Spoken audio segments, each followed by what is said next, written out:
How to change language in Brave browser. That's what I will show you in this video.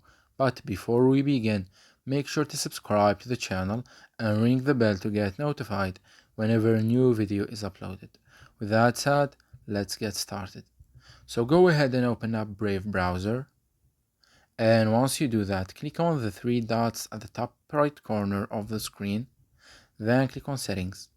And here you need to scroll down to the display section, and from there click on languages, and you will land on this page right here, from which you will be able to change the language on the Brave browser using different options, such as you can see, the app language and the preferred website language.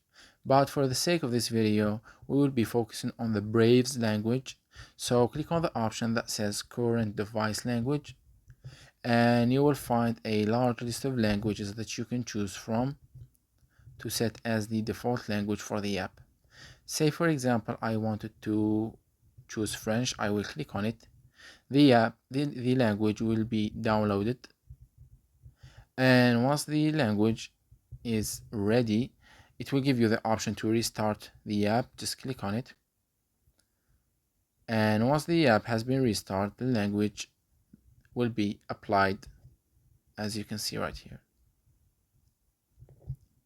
So that was it for this video. That's how you can change the language on the Brave browser. If you have any questions, please leave them in the comment section down below. With that said, see you in the next video.